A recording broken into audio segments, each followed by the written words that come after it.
अस्सलाम वालेकुम स्टूडेंट। अब आपको मैं काम देना चाहती हूँ आतिश की गज़ल का, और वो कुछ इस तरह है कि पहले नंबर पे है फ़ेरहंग यानी अल्फाज मायने। अल्फाज है दहन जिसके मायने मुँह, कलाम है ख्याल या गुफ्तगू, गुल फूल नामियों मशहूर या नाम वाले, हरामा दर्द नाउमीदी महरूमी, गुमा शक शुबा अंदेशा, ज़मीन चमन बाग की ज़मीन, गोर कबर, अंदवा गम दुख, आतिश आग रंज दुख और दर्द। अब है कसीरुल इंतखाबी सवालात। नंबर 1, आतिश की जाए पैदाइश है? जवाब सही है, दिल्ली की। नंबर 2, आतिश ने गज़ल के मैदान में वो गुल खिलाए के नाम रोशन कर दिया? जवाब है लखनऊ का। नंबर 3, आतिश शागिर थे? जवाब है मुसफ़्फ़ी के। 4 है, आतिश शायरी में मैदान पसंद करते थे? जवाब है गज़ल का। 5वां है, मीर और गालिब के बाद अगर किसी का मर्तबा है तो वो है? जवाब है आतिश। 6 है, ना तो दरबार गए ना ही कसीदा लिखा? जवाब है आतिश ने। 7वां है, आतिश का ताल्लुक दबस्तान? जवाब है लखनऊ से। मुन मुनकसिरुल मिजाज और खलीक इंसान थे? जवाब है आतिश। कैसे कैसे किसकी गज़ल का रदीफ़ है? तो जवाब है आतिश की। 10वां है, गुमा से मुराद है शक व शुबा? 11वां है, बदलता है रंग आसमां कैसे कैसे मिसरा है? तो इसका जवाब है आतिश की गज़ल का। 12वां है, गम व गुस्सा रंज व अंदा व हरामा को आतिश ने कहा है? ये ये सब किसने कहा है? तो ये सब आतिश ने कहा है। 13वां है, मिसरा मुकम्मल करें, न गौर सिकंदर है और न है? जवाब है कब्र दारा। 14वां है, हकीकत बयान करने के बजाय इशारे से बात करने को कहते हैं? जवाब है कनाया। और आखिरी है गज़ल का वो शेर जो हम काफिया और हम रदीफ हो कहलाता है? जवाब है मतला। अब हम तारुफ शायर को बयान करते हैं। ख्वाजा हैदर अली आपका असल नाम था, आतिश आपका तखल्लुस था, आपके वालिद का नाम ख्वाजा अली बख्श था।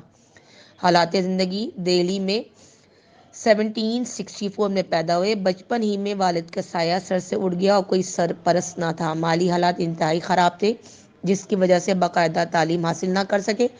फौजियों की सोबत में रहकर सिपागरी सीख ली थी। नवाब शुजाउद्दौला के अहद में आप दिल्ली से फैज़ाबाद चले गए और वहाँ नवाब मिर्ज़ा अहमद तकी की मुलाजमत इख्तियार कर ली। इसके बाद आप उनके हमरा लखनऊ आ गए और मुसफ़्फ़ी के शागिर्द बन गए। यहाँ आकर आपको शायरी का शौक़ पैदा हुआ, लेकिन दूसरे शोरा की तरह ना तो आपने बादशाहों के दरबार में गए, ना ही किसी के लिए आपने कोई कसीदा लिखा। आपके अच्छे अखलाक और मुनकसर मिजाजी की वजह से बादशाह वक्त की तरफ से आपको 80 रुपये माहाना वजीफ़ा मिलता रहा। आपने हमेशा दरवेशाना ज़िंदगी गुजारी और 1847 में आपका इंतकाल हो गया। महासिन कलाम, आतिश की शायरी सिर्फ लफ्ज़ों की ही शायरी नहीं बल्कि आपने अपने जज्बात और एहसासात को लफ्ज़ों का पैरहन पहनाकर उसे एक नई जिला बख्शी है। आतिश के नज़दीक शायरी मुरस्सर साजी किसी चीज़ को सजाना है। जिस तरह जौहरी नगीनों के ज़रिए ज़ेबन में हुस्न पैदा करता है, उसी तरह शायर खूबसूरत अल्फाज के इस्तेमाल से शायरी में रंग भर देता है। बकौल आतिश, बंदिश अल्फाज जुड़ने में नगों से कम नहीं, शायरी भी काम है आतिश मुरस्सर साज का। अज़मत शायर तारीख़ अदब के मुसन्निफ़ राम बाबू सकीना ख्वाजा हैदर अली आतिश को खराज तहसीन पेश करते हुए कहते हैं कि मीर और गालिब के बाद अगर किसी का मर्तबा है तो वह आतिश है। फिर आप कहते हैं कि आतिश क्या सफाई और मुहावरात का बेहतरीन मुसर्रफ है। अब अशार की तशरीहात की तरफ चलते हैं। पहला शेर है, दहन पे है उनके गुमा कैसे कैसे, कलाम आते हैं दरमियाँ कैसे कैसे। इसमें हवाला शायर मैंने छोटा लिखा है, वो भी देख लीजिए आप। ख्वाजा हैदर अली आतिश दरअसल गज़ल ख्वां थे। उन्हें गज़ल में अपना नाम कमाया। उनके कलाम में सादगी, तसव्वुफ़ और मज़हब का रंग बदरजे अतम मौजूद है। शायराना नफासत बड़ी खूबी से इस्तेमाल करते हैं। दरवेश सिफत इंसान थे। तशरी, इस शेर में शायर हैदर अली आतिश ये कहते नज़र आते हैं कि हमारे दिल और दिमाग पर कुछ ऐसे वहम शुकूक व शुबात हावी रहते हैं जिनकी बदौलत इंसान के दिल में बदगुमानी या बदगुमान हो जाते हैं, और कभी न कभी ऐसे ख्यालात गुफ्तगू के दरमियान शिकवा बनकर नुमाया हो जाते हैं। इसकी बदौलत इंसान दूसरे से खफा और नाराज़ रहता है, जबकि ये सही अमल नहीं है। कई मरतबा इंसान एहतियात से काम लेता है دل میں بدگمانی رکھتے ہوئے بھی بظاہر تکلف سے کام لیتا ہے اور بدگمانی ظاہر نہیں کرتا، لیکن یہ درست نہیں۔ اپنے خیالات کو معلوم نہ ہونے دینا، دل میں بدگمانی رکھ کر خوش اخلاقی سے کام لینا ہر انسان کی بس کی بات نہیں۔ بقول شاعر، ہم ہیں مشتاق وہ ہیں بیزار، یا الہی یہ ماجرا کیا ہے۔ دوسرا شعر ہے آتش کا، زمین چمن گل کھلاتی ہے کیا کیا، بدلتا ہے رنگ آسماں کیسے کیسے۔ اس کی تشریح ہے، کئی طرح کے موسم آتے جاتے ہیں، آسمان بھی اپنا رنگ بدلتا رہتا ہے، کبھی یکساں نہیں رہتا۔ اس شعر میں گل کھلانا، رنگ بدلنا محاورتاً استعمال ہوا ہے۔ جس طرح زمین پر سجائے ہوئے اللہ تعالیٰ کے گلشن میں ہر طرح کے پھول کھلتے ہیں، اس طرح دنیا میں طرح طرح کے لوگ سامنے آتے ہیں اور ان کے مختلف واقعات و حالات ہوتے ہیں، لیکن واقعات و حالات کا تعلق اللہ تعالیٰ کی قدرت سے ہوتا ہے۔ کوئی اس قدرت سے بالاتر نہیں، سب کچھ اللہ تعالیٰ کے حکم کے تابع ہوتا ہے۔ اللہ تعالیٰ کے حکم سے بڑی سلطنتیں مٹی کا ڈھیر بن گئی، جن کا کوئی نام لیوا نہ تھا، انہیں اللہ تعالیٰ نے عظیم کر کے اختیارات دے دیے۔ آسمان کے رنگ بدلنے کا شاعر نے انہی تغیرات سے تعبیر کیا ہے۔ خواجہ حیدر علی آتش کہتے ہیں کہ ہم زمین پر جو چاہیں وہ کرتے ہیں، لیکن انہیں مکمل کرنا اور ہماری محنت برابر کرنا خدا تعالیٰ کے ہاتھ میں ہے۔ بقول شاہ عبد اللطیف بٹائی، وہ چاہے تو عزت وہ چاہے تو ذلت، جسے جو ملا ہے اسی سے ملا ہے، ہر ایک آدمی اس کے در کا گدھا ہے۔ شعر نمبر 3، نہ گور سکندر نہ قبر دارا، مٹے نامیوں کے نشاں کیسے کیسے۔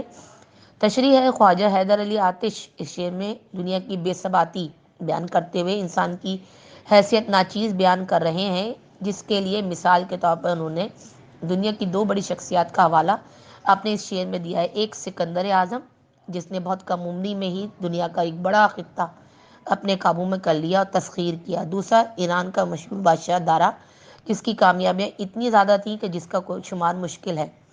اس نے دنیا میں بڑے بڑے ملک فتح کیے، لیکن اب اس کی قبر کے نشان بھی باقی نہیں ہے۔ دنیا میں ان کا پہچاننے والا کوئی نہیں، اس کے علاوہ اور بھی بہت سے نامور لوگ ہیں جن کا اب کوئی نام لیوا موجود نہیں۔ بقول شاعر، ہر ایک شے کو ہے زوال مگر میرے اللہ لا زوال ہے تو۔ یہ دنیا ایک سرائے ہے، یہاں جو آتا ہے اسے ایک دن واپس جانا ہے، اور رفتہ رفتہ لوگ اسے بھلا بھی دیتے ہیں، خصوصاً وہ لوگ جو اپنے آپ کو خدا کہلواتے ہیں، لوگوں پر حکومت کرتے ہیں۔ وہ نہیں رہتے تو ہم بھی زیادہ دن نہیں رہیں گے، دنیا ہمیں بھلا دے گی، اس لیے ہمیں کچھ ایسے کام کرنے ہوں گے جس کی بدولت یہ دنیا ہمیشہ ہمیں یاد رکھے۔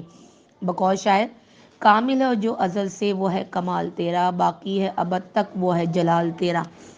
شعر نمبر 4 ہے، غم و اندھا و رنج و اندھا و حرامہ ہمارے بھی ہیں مہرباں کیسے کیسے۔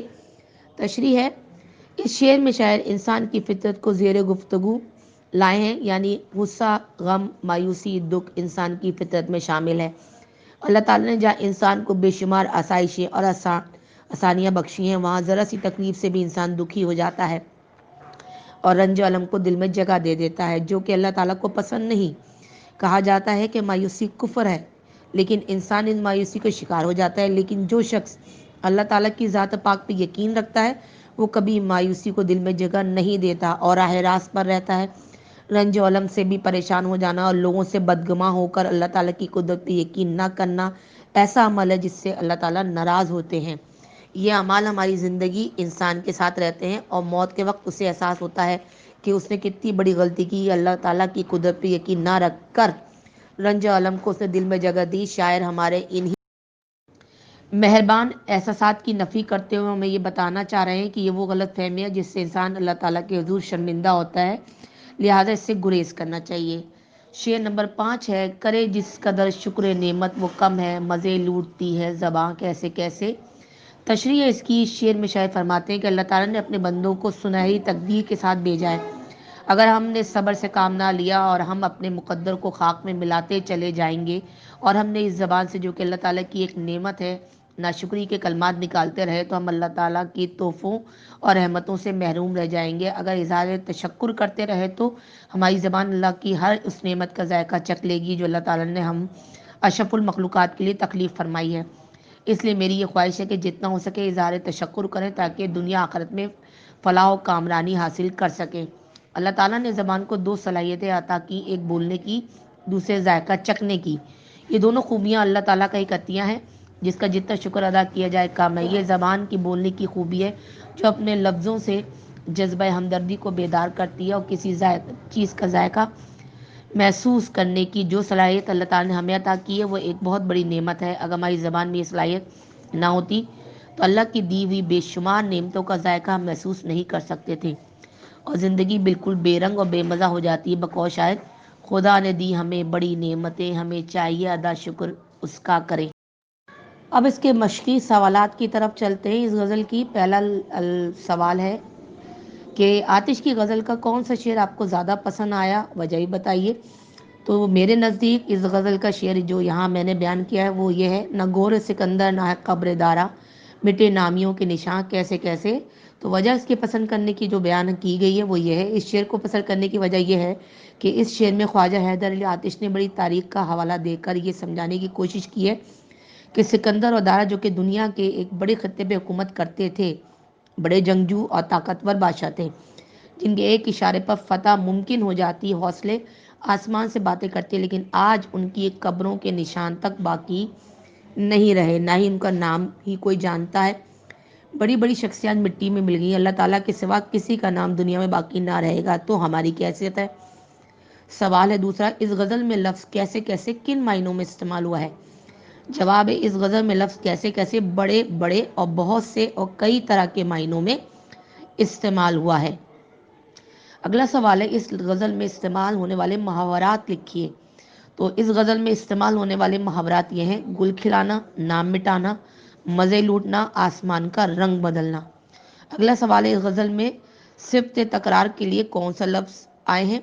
तो इस गज़ल में सिफ्त तकरार के लिए लफ्ज़ कैसे कैसे इस्तेमाल हुए हैं। अगला सवाल है, इस गज़ल के काफ़िया रदीक के अल्फाज कौन से हैं। तो जवाब है, काफ़िया, दरमियान, गुमान, आसमान, निशान, मेहरबान, ज़बान।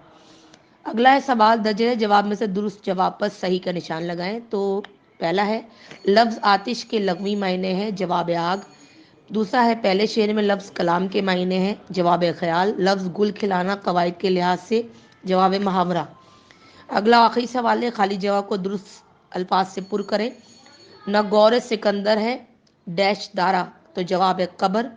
ज़मीन चमन डैश खिलाती है क्या क्या, जवाब है गुल। अगला है, कलाम आते हैं डैश कैसे कैसे, दरमियाँ करे जिस कदर डैश नेमत वो कम है शुक्र।